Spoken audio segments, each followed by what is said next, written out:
സമൂഹ മാധ്യമങ്ങളിലൂടെയുള്ള ലൈംഗിക അധിക്ഷേപത്തിൽ നിലപാട് ഘടിപ്പിച്ചിരടി ഹണി റോസ. ഇനി അശ്ലീലം പറഞ്ഞാൽ നിയമ നടപടികൾ സ്വീകരിക്കും. ഹണി റോസിനെ പിന്തുണച്ച് താരസംഘടന അമ്മയും പ്രൊഡ്യൂസേഴ്സ് അസോസിയേഷൻ അടക്കമുള്ള സംഘടനകളും രംഗത്തെത്തി. സമൂഹ മാധ്യമങ്ങളിലൂടെ അധിക്ഷേപിച്ചെന്ന നടിയുടെ പരാതിയിൽ എറണാകുളം കുമ്പളം സ്വദേശി ഷാജിയെ പോലീസ് അറസ്റ്റ് ചെയ്തു. ഫേസ്ബുക്കിലടക്കം അധിക്ഷേപിച്ചെന്ന പരാതിയിൽ 30ഓളം പേർക്കെതിരെയാണ് പോലീസ് ഇതിനകം കേസെടുത്തത്.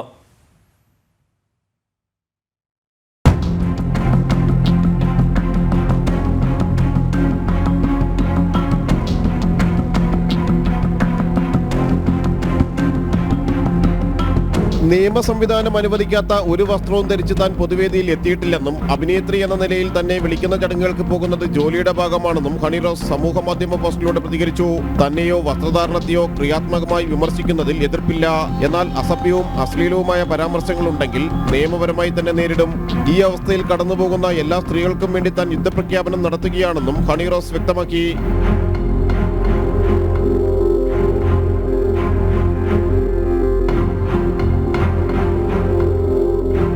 ഹണി റോസിന്റെ നിയമ പോരാട്ടങ്ങൾക്ക് പരിപൂർണ പിന്തുണ പ്രഖ്യാപിക്കുകയാണെന്ന് താരസംഘടന അമ്മ വാർത്താക്കുറിപ്പിൽ അറിയിച്ചു. ആവശ്യമെങ്കിൽ നിയമസഹായം നൽകാനും അമ്മ ഒരുക്കമാണ്. സ്ത്രീത്വത്തെയും തൊഴിലിനെയും ബോധപൂർവം അപഹസിക്കാനാണ് ശ്രമം. സമൂഹ മാധ്യമങ്ങളിലൂടെ അധിക്ഷേപിച്ചെന്ന ഹണി റോസിന്റെ പരാതിയിൽ കുമ്പളം സ്വദേശി ഷാജിയെ എറണാകുളം സെൻട്രൽ പോലീസ് അറസ്റ്റ് ചെയ്തിരുന്നു. കേസിൽ കൂടുതൽ അറസ്റ്റുകൾ ഉണ്ടാകുമെന്ന് DCP അശ്വതി ജിജി പറഞ്ഞു. അറസ്റ്റ് ഉണ്ടാവും. നമ്മൾ ഒരു പ്രതിനെ പിടിച്ചിട്ടുണ്ട് ഇപ്പോൾ ഓൾറെഡി. ബാക്കി ഇൻവെസ്റ്റിഗേഷൻ പെൻഡിങ് ആണ്. ഇല്ലല്ല, ഐഡന്റിഫൈ ചെയ്ത് വരുന്നതേ ഉള്ളൂ. ഇല്ല, അവർ പറഞ്ഞ ആ പേരുകളാണ്, അത് നമ്മൾ നോക്കും. ദ്വയാർത്ഥ പ്രയോഗം നടത്തി തന്നെ തുടർച്ചയായി അപമാനിക്കുന്ന വ്യക്തിക്കെതിരെ ഹണി സമൂഹ മാധ്യമത്തിലൂടെ നടത്തിയ പ്രതികരണത്തിന് താഴെയായിരുന്നു വ്യാപക അധിക്ഷേപ പരാമർശങ്ങൾ ഉണ്ടായത്. കമന്റുകളുടെ സ്ക്രീൻഷോട്ടുകൾ അടക്കമായിരുന്നു ഹണി റോസ് എറണാകുളം സെൻട്രൽ പോലീസ് സ്റ്റേഷനിൽ പരാതി നൽകിയിരുന്നത്. പരാതിയിൽ 30 പേർക്കെതിരെ കേസെടുത്തിട്ടുണ്ട്. ജനം, കൊച്ചി. ഇപ്പോൾ ഹണി റോസ് തന്നെ ജനം TVയോടൊപ്പം ചേരുകയാണ്. ഹണി, നമസ്കാരം. വ്യാപകമായ രീതിയിലുള്ള അധിക്ഷേപമാണ് ഇക്കാലയളവിലടക്കം താങ്കൾക്ക് നേരിടേണ്ടി വന്നിട്ടുള്ളത്. നിലപാട് ഘടിപ്പിക്കാൻ നിയമപരമായി മുന്നോട്ട് പോകാൻ തന്നെയാണ് തീരുമാനമല്ലേ? തീർച്ചയായിട്ടും. കാരണം ഒരു കണ്ടിന്യൂസ് ആയിട്ടൊരു 3 വർഷത്തിന് മേളിലായിട്ടുണ്ടാവും ഞാനിങ്ങനെ ഒരു എന്താ പറയാ, സോഷ്യൽ ബുള്ളിങ്ങും സോഷ്യൽ അബ്യൂസും നേരിട്ടുകൊണ്ടിരിക്കുന്ന ഒരു വ്യക്തിയാണ്. അത് എന്നെ സംബന്ധിച്ചിടത്തോളം എന്നെയും എൻ്റെ ഫാമിലിയെയും വളരെ മാനസികമായിട്ട് വളരെ മോശമായിട്ട് തന്നെ അഫക്റ്റ് ചെയ്തിട്ടുണ്ട്. പക്ഷെ ഇതിൽ പലപ്പോഴും നമ്മുടെ തോട്ട്സിലൊക്കെ നമ്മൾ പല ഡിസിഷൻസ് എടുക്കുകയും നമുക്കിത് മുഖ്യമന്ത്രിക്കും അല്ലെ വനിതാ കമ്മീഷനും ഒക്കെ പരാതി കൊടുക്കണം എന്നുള്ള രീതിയിൽ പല സിറ്റുവേഷനിലും നമുക്ക് അങ്ങനെ ഒരു ചിന്ത മനസ്സിൽ കൂടി വരികയും അതിനുവേണ്ടിയുള്ള കാര്യങ്ങൾ പരാതികൾ നമ്മൾ ഡ്രാഫ്റ്റ് ചെയ്യുകയൊക്കെ ചെയ്തിട്ടുള്ളതാണ്. പക്ഷെ എങ്കിലും ഒരു ഈ പറയുന്നതുപോലെ ഈ സോഷ്യൽ മീഡിയയിൽ പലതും ഫേക്ക് അക്കൗണ്ടുകളിൽ നിന്നായിരിക്കും ഇത് വരുന്നത്. അങ്ങനെയൊക്കെയുള്ള റീസൺസ് അല്ലെങ്കിൽ ഒരു അനാവശ്യം ഒരു ന്യൂസിലേക്ക് പോകണ്ട എന്നുള്ള ഒരു രീതിയിൽ ഞാൻ അതിൽ നിന്നും എപ്പോഴും, അതിന്റെ ഒരു നേച്ചറും കൂടിയാണ്, ഒഴിഞ്ഞു മാറി നിൽക്കാനാണ് ഞാൻ എപ്പോഴും ശ്രമിക്കാറുള്ളത്. പക്ഷെ ഇതുവരെയും ഞാൻ അനുഭവിച്ചത് സോഷ്യൽ മീഡിയ പ്ലാറ്റ്ഫോമുകളിൽ ആണെങ്കിൽ ഇത് ഒരു ഇൻ പേഴ്സൺ ആയിട്ടൊരാള് എന്റെ മുമ്പിൽ നിന്ന് സംസാരിക്കുന്ന ഒരു സിറ്റുവേഷനിലേക്ക് അത് ഈ അടുത്ത കാലത്താണ്. എനിക്ക് തോന്നുന്നു ഒരു 4 മാസം മുമ്പാണ് ഈ ഒരു ഇൻസിഡന്റ് ഉണ്ടാകുന്നത്. എന്നെ ഡെഫിനറ്റ്ലി അത് ഭയങ്കരമായി, എന്നെയും എൻ്റെ വീട്ടുകാരെയും മാനസികമായി ഭയങ്കരമായിട്ട് ബുദ്ധിമുട്ടിച്ചൊരു വിഷയമായിരുന്നു. അത് ഒരു വലിയൊരു ചടങ്ങ് നടക്കുന്ന ഒരു സ്റ്റേജിൽ വെച്ചാണ് ഇദ്ദേഹത്തിന്റെ ഭാഗത്തു നിന്ന് ഇങ്ങനെ ഒരു പരാമർശം. അതിനുശേഷവും അത്തരത്തിൽ തനിക്ക് ഇഷ്ടമല്ല എന്ന് അറിയിച്ചിട്ട് പോലും പിന്നെയും അത്തരത്തിലുള്ള ഒരു അധിക്ഷേപം തുടരുന്ന ഒരു സാഹചര്യം കൂടി ഇപ്പോഴും ഉണ്ടല്ലേ?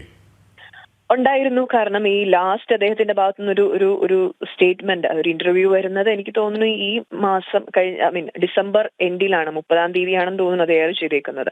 അപ്പം അത് എനിക്ക് തോന്നുന്നു അത് ഈ ആഴ്ചകളിലൊക്കെ അതിന്റെ ആ വാർത്തകൾ പല ഓൺലൈൻ പ്ലാറ്റ്ഫോമിലൊക്കെ വന്നുകൊണ്ടിരിക്കുകയാണ്. അതിന്റെ ഇന്റർവ്യൂവിന്റെ വീഡിയോ ക്ലിപ്സ് നമുക്ക് പലരും സെൻഡ് ചെയ്ത് തരുന്നു. നമ്മൾ അതിന്റെ അങ്ങനെയുള്ള ഭയങ്കര അബ്യൂസീവ് ആയിട്ടുള്ള, ഭയങ്കര മാനിപ്പുലേറ്റീവ് ആയിട്ടുള്ള വാക്കുകളാണ് അദ്ദേഹം യൂസ് ചെയ്തേക്കുന്നത്. അപ്പം ഒരു സ്ത്രീ എന്നുള്ള രീതിയിൽ ആളുകളുടെ അടുത്ത് എനിക്കും ഒരു എന്താ പറയാ, ഞാനും ആൻസറബിൾ ആണ്. എന്തുകൊണ്ടാണ് ഇയാൾ ഇങ്ങനെ പറഞ്ഞിട്ടും നമ്മൾ അതിന്റെ പുറകെ ഒരു കാര്യവും ഒന്നിനും നിൽക്കാതിരിക്കുന്നത്, ഒരു ആൻസർ എന്റെ ഭാഗത്തുനിന്ന് ഉണ്ടാവാതിരിക്കുന്നതെന്ന് പലരും എന്റെ അടുത്ത് ചോദിക്കുന്നു. കാരണം ഞാൻ അന്ന് ആദ്യം ഈ 4 മാസം മുമ്പ് നടന്ന പ്രോഗ്രാമിന്റെ ഭാഗമായി തന്നെ എന്റെ അതൃപ്തിയും എനിക്കുള്ള ബുദ്ധിമുട്ടും ഒക്കെ ഞാൻ ഇവരെ വ്യക്തമായിട്ട് അറിയിക്കുകയാണ്. മാനേജേഴ്സ് വഴിയാണ് ഇത് വരുന്നവരെ വ്യക്തമായിട്ട് അറിയിക്കുകയും എനിക്ക് ഈ വ്യക്തിയുടെ പ്രസ്ഥാനമായിട്ടോ സഹകരിക്കാൻ താല്പര്യമില്ല, വ്യക്തിയായിട്ട് സഹകരിക്കാൻ താല്പര്യമില്ല എന്ന് ഞാൻ വ്യക്തമായിട്ട് അറിയിക്കുകയും ചെയ്തതാണ്. അതിന്റെ റീസൺ ഇതാണ്, ഭയങ്കര മോശമായിട്ടുള്ള പെരുമാറ്റമായിരുന്നു ഇദ്ദേഹത്തിന്റെ, വെർബലി ഉള്ള അബ്യൂസ് ആയിരുന്നു ഇദ്ദേഹത്തിന്റെ ഭാഗത്തുനിന്ന് ഞാൻ വ്യക്തമായിട്ട് അറിയിക്കുകയും ചെയ്തതാണ്. പിന്നെയും നമ്മളെ ഇങ്ങനെ പുറകെ നടന്ന് അറ്റാക്ക് ചെയ്യുന്ന രീതിയിൽ ഇദ്ദേഹം ഒരു സ്റ്റേറ്റ്മെന്റ് ഇട്ടിട്ട് ഇദ്ദേഹം അങ്ങ് പോവാണ്, അദ്ദേഹത്തിന്റെ ലൈഫുമായിട്ട് ഹാപ്പി ആയിട്ട് അദ്ദേഹം പോവാണ്. പക്ഷെ ഞാൻ അത് കഴിഞ്ഞ് ഇതിന്റെ ഭാഗമായി അനുഭവിക്കേണ്ടി വരുന്ന സൈബർ ബുള്ളിയിങ്ങും അല്ലെങ്കിൽ ആളുകൾ എന്നെ കാണുന്ന ഒരു രീതി എന്ന് പറഞ്ഞാൽ അത് ഭയങ്കര മോശമാണ്. ഒരാളുടെ ഇമേജ് തന്നെയാണ് ടാർണിഷ് ചെയ്യുന്നത്. അത് ഒരു രീതിയിലും അക്സെപ്റ്റബിൾ ആയിട്ടുള്ള ഒരു കാര്യമല്ല അത്. ഹണിയുടെ വലിയ പിന്തുണയാണ് ഇപ്പോൾ ഹണിയുടെ ഈ ഒരു നിയമപരമായിട്ടുള്ള നീക്കം, അല്ലെങ്കിൽ വളരെ ധൈര്യത്തോടെയുള്ള ഒരു നീക്കത്തിന് ലഭിച്ചുകൊണ്ടിരിക്കുന്നത് അല്ലേ? അമ്മ എന്നുള്ള സംഘടന, പ്രൊഡ്യൂസേഴ്സ് അസോസിയേഷൻ, അങ്ങനെ സമൂഹത്തിൻ്റെ വിവിധ തുറകളിൽ നിന്നും വലിയ രീതിയിലുള്ള പിന്തുണ ലഭിക്കുന്നുണ്ടല്ലേ? തീർച്ചയായിട്ടും എനിക്ക് തോന്നുന്നു എന്റെ ലൈഫിൽ ആദ്യമായിട്ടാണ് ഇത്രയും ഒരു ഹ്യൂജ് സപ്പോർട്ട് പല മേഖലയിൽ നിന്നും. അത് എനിക്ക് തോന്നുന്നു ഞാൻ കംപ്ലൈന്റ് കൊടുത്തപ്പോൾ തന്നെ നമ്മുടെ പോലീസ് ഡിപ്പാർട്ട്മെന്റ് അത്ര നന്നായിട്ടാണ് ആ കാര്യം കൈകാര്യം ചെയ്തത്. അതേപോലെ തന്നെ അമ്മ അസോസിയേഷനിൽ നിന്ന് എനിക്ക് തോന്നുന്നു ഇന്ന് അവരൊരു വാർത്താക്കുറിപ്പൊക്കെ ഇട്ടിട്ടുണ്ട്. അവരുടെ ഒരു സപ്പോർട്ട്, പ്രൊഡ്യൂസേഴ്സ് അസോസിയേഷന്റെ ഒരു സപ്പോർട്ട്, എല്ലാവരും പല മേഖലയിൽ നിന്നുള്ള നമ്മുടെ ഇൻഡസ്ട്രിയിൽ തന്നെ വർക്ക് ചെയ്യുന്ന പല ആക്ടേഴ്സും എന്നെ വിളിച്ചിട്ട് നേരിട്ട് സംസാരിക്കുകയും ഒക്കെ ചെയ്തിട്ടുണ്ട്. അവരുടെ ഭാഗത്തു നിന്നെല്ലാം ഒരു ഹ്യൂജ് സപ്പോർട്ട് തന്നെയാണ് എനിക്ക് കിട്ടുന്നത്.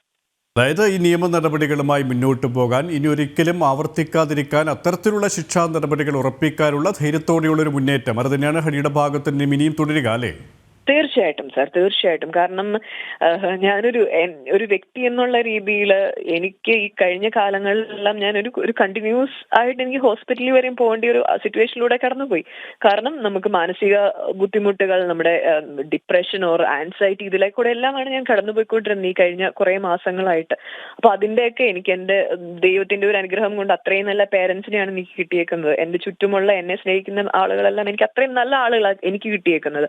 പക്ഷേ എനിക്കുള്ള ബുദ്ധിമുട്ട് എവിടെ നിന്നാണെന്ന് നമ്മൾ ചിന്തിക്കുമ്പം അത് ഈ സോഷ്യൽ മീഡിയ പ്ലാറ്റ്ഫോമുകളിലൂടെ അല്ലെങ്കിൽ ഇത്രയും എന്താ പറയാ ഒരു പെർവേർട്ടഡ് ആയിട്ടുള്ള ആളുകളിൽ നിന്നാണ് എനിക്ക് ഈ ബുദ്ധിമുട്ടുകൾ ഉണ്ടാവുന്നത്. അപ്പൊ അതിനെ അഡ്രസ് ചെയ്യാതെ ഞാൻ പോകുന്നത് ഞാൻ എന്നോട് തന്നെ ചെയ്യുന്ന അല്ലെങ്കിൽ ഒരു സമൂഹത്തോട് ചെയ്യുന്ന ഒരു വലിയൊരു തെറ്റായി പോകും എന്നുള്ള ഒരു റിയലൈസേഷൻ ഉണ്ടായതുകൊണ്ട് മാത്രമാണ് ഇതിന്റെ പുറകെ നിൽക്കുന്നത്.